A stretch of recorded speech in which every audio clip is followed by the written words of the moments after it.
Let's talk about the stock market and people losing money. I'll assume that if you're watching this, maybe you also are somebody that's lost money. And you're going to continue to lose money. And if this is coming as a rude awakening to you, it's because one of two things has happened to you fairly recently. The first, most likely reason is that you weren't paying attention to politics. You were simply ignorant, and it is going to cost you because of that. If you think that not being engaged in politics somehow makes you above it all, or somehow it's just not something you need to bother with, you are ignoring an immutable characteristic of humanity.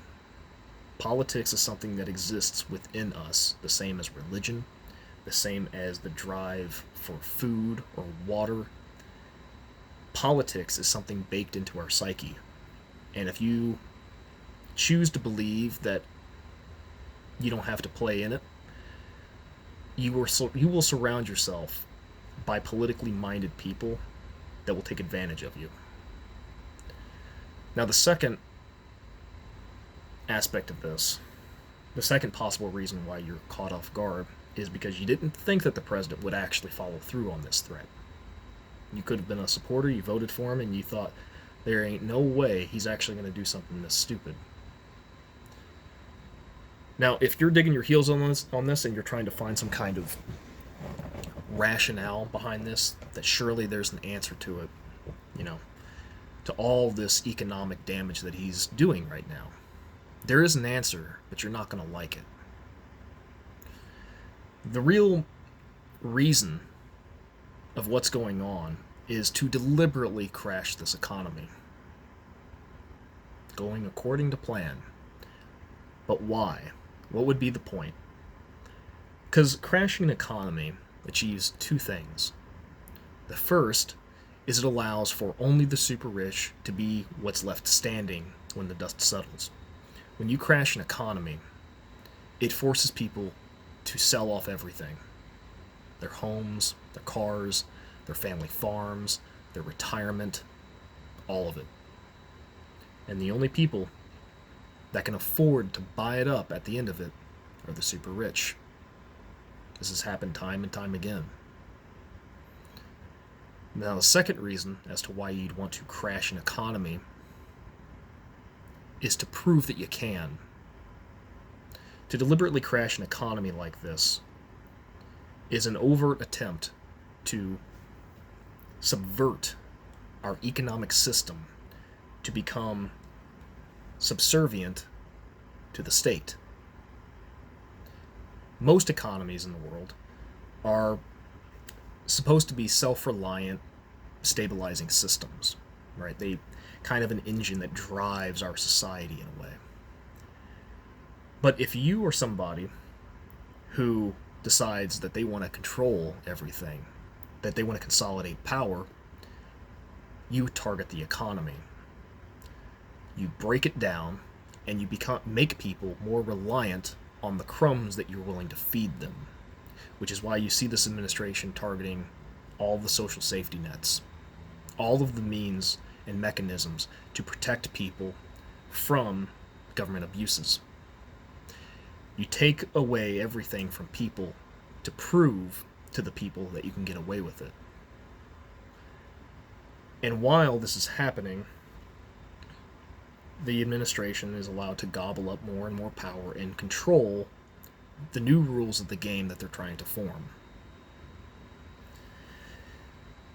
If this sounds crazy to you, it's because you probably view the world from some kind of liberal ideology. You probably see the world as if there is, rational discourse, there's enlightenment values and morality, there's logic in the things that you do. There's some sense of normalcy that surely to God it will always be there day by day, like the sun. But people that think that their society cannot change radically, these are people that are stuck in their own worldview and they have blinders on.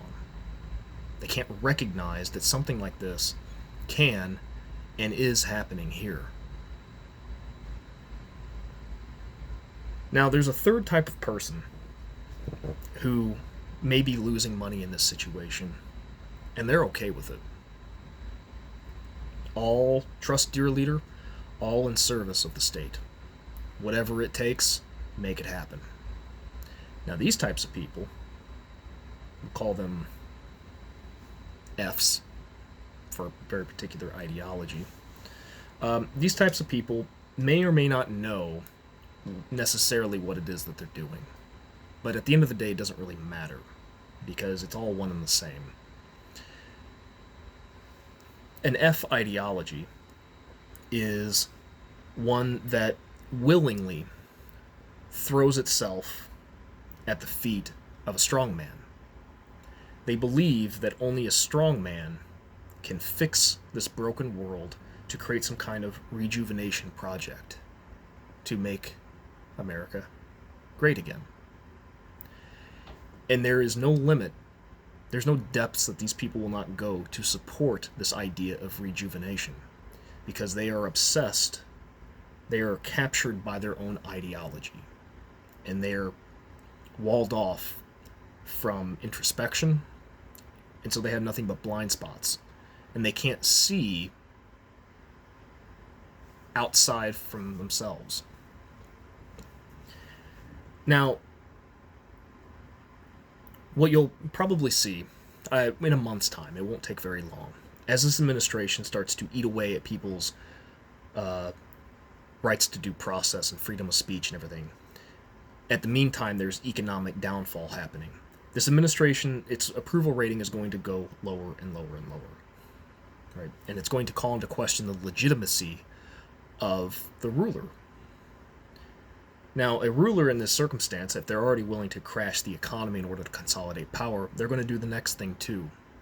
If they're risking low popularity, they have to do one simple thing: start a war. It's called the rally around the flag effect. Over and over again, across societies, across time, is you can actually induce people to become more supportive of an administration if people perceive that they are under some kind of attack. Which then, of course, in people's minds, they decide, well, you know, he may have destroyed our society, but now's the time for us to all rally together because we have an outsider that we have to defend ourselves from. And this rally effect can completely invert this low approval rating into high approval rating. A ruler in this circumstance will, like I said, will trigger a war, or they will seize upon some kind of national emergency, or better yet, they'll just make up one themselves.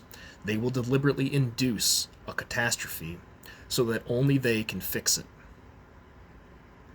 Now, people that are in this kind of camp that don't recognize what's happening to them is they will be the ultimate form of extraction.